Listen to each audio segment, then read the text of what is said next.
Hey everyone, welcome back to my channel. In this video I'm going to be going over monopolies, their characteristics, and a bit of an evaluation on monopolies.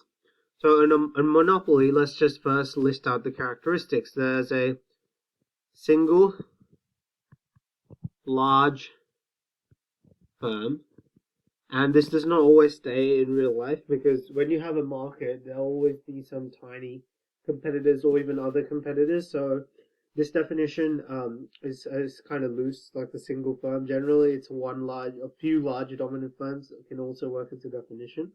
But the other characteristics are that there's high barriers to entry. This means that it's not easy for someone to come into the market. This is in contrast to perfect competition, where we have easy barriers to entry. This one, you have high barriers to entry.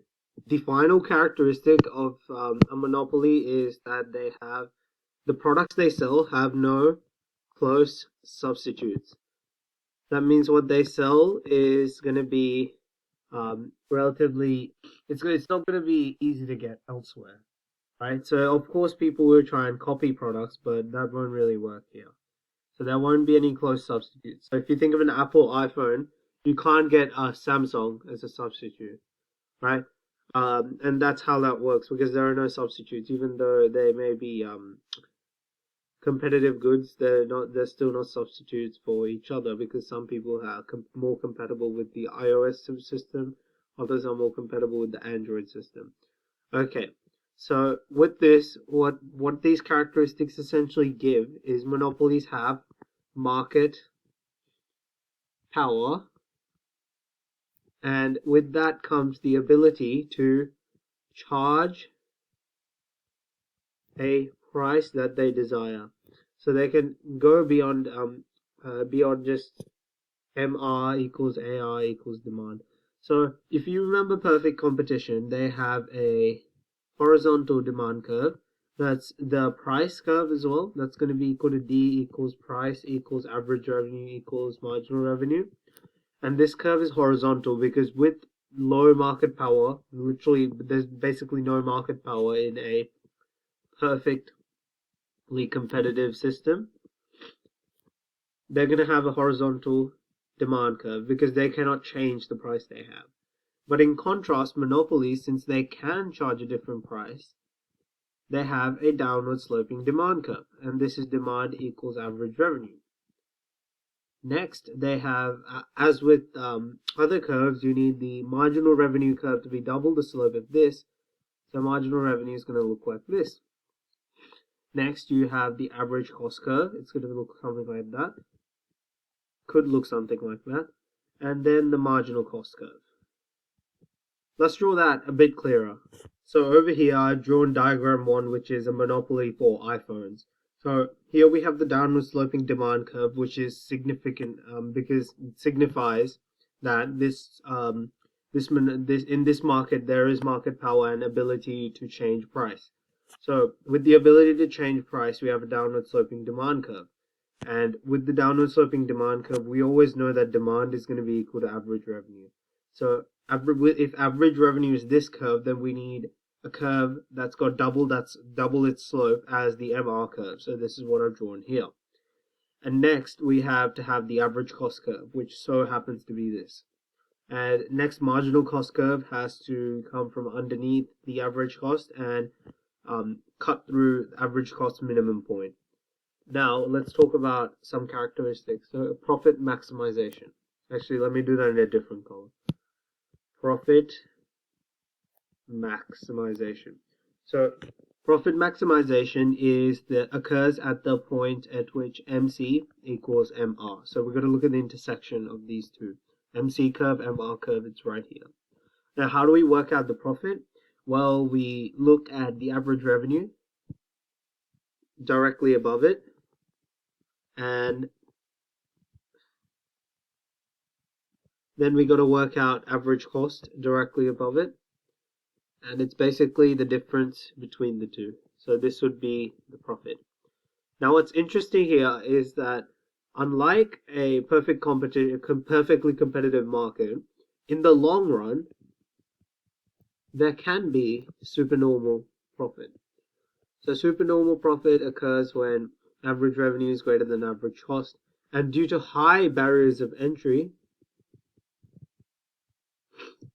just because a monopoly is earning abnormal profits in the short run does not mean that in the long run, new firms can easily come into the market to take some of the abnormal profits here because of the high barriers to entry. These could be due to administrative barriers, legislative, etc., or just the product being known as something that cannot be copied. Right? You can't make another iPhone and call it an iPhone, right? Um, so that's what happens when we have abnormal profit. Sometimes we can have economic profit, where it's just AC would be like here. So this wouldn't. Let me just draw this. AC. So it's still minimum point. This is the average cost curve. So average cost equals average revenue. So each unit does not incur any additional profit. And we could even have losses. So we could have something like that. So here, average cost is greater than average revenue, so there will be a loss. But usually, with the case of monopolies, because they can alter prices and since they have no substitutes, they generally earn supernormal profits. Now, as per evaluation, we've got to consider whether this is allocatively inefficient. I can tell you now, perfect competition is allocatively efficient because it operates at MC equals AR. That's the definition of allocative efficiency, and the benefit, the revenue earned from producing the last unit is equal to the cost of that last unit, right? The last unit is produced at a cost that's equal to how much it's being sold for, and society is the socially optimum level of output.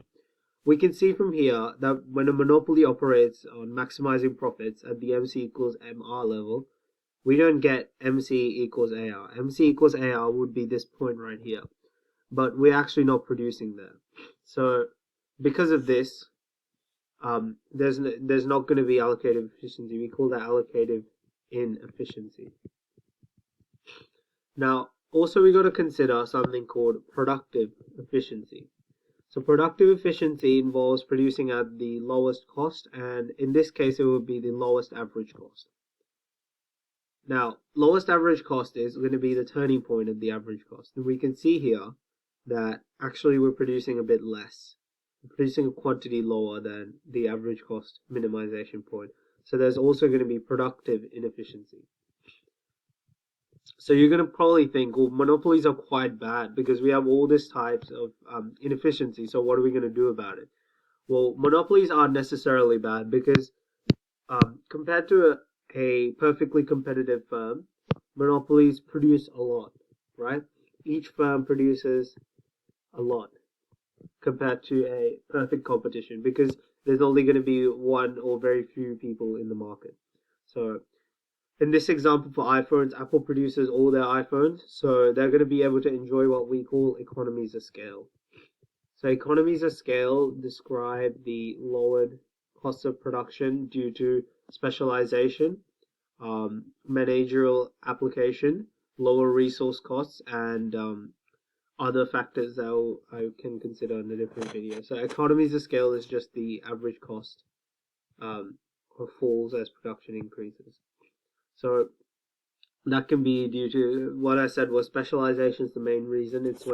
It's the division of labor such that some people concentrate on a particular task, and for example, you can have one person concentrating on advertisements, so one person sales, one person producing the thing, one person organizing shelves. So it's like that. So because of that, people will get better at one thing, and they can experience economies of scale. Economies of scale generally occurs, as the name suggests, with scale, when you produce a lot. So because perfect competition can only produce a bit of the market share, whereas monopoly has pretty much all the market share, monopoly is going to be able to enjoy a great amount of economies of scale. However, economies of scale may not actually be optimized because you're not producing at the productively efficient level, right? Productively efficient level would be here. So that's when AC equals the lowest point of AC, and because we're producing less than that, we're actually foregoing economies of scale in the monopoly. So it's kind of like a double-edged sword here. You can argue both ways with economies of scale. Yes, you get some economies of scale, but you don't optimize it. Now, moving on from economies of scale, let's talk about an actual arguable benefit. So a benefit here is that with a monopoly, we're going to get something called dynamic efficiency. Dynamic efficiency refers to the ability to become more efficient later on with research and development, with the investment of profits. So because in the long run, monopolies can earn long run abnormal profits, they're going to be able to reinvest those and work on research and development, which makes them more efficient. That's the idea of dynamic efficiency. Another negative is something we call X inefficiency. And X inefficiency is the idea that lack of competition leads to lower innovation and thus lower productivity or efficiency. So because monopoly does not have many competitors, they're not going to have that much of an incentive to innovate, so they're going to be less efficient. And this also works in general terms as well. Lower the competition, the less efficient it is. So just to finish things off, we need to consider deadweight loss. So right here, I said earlier that allocative efficiency is the socially optimal level of output, where essentially MC equals MR at this point. But since we're not producing at that point, we're going to have this triangle worth of welfare loss.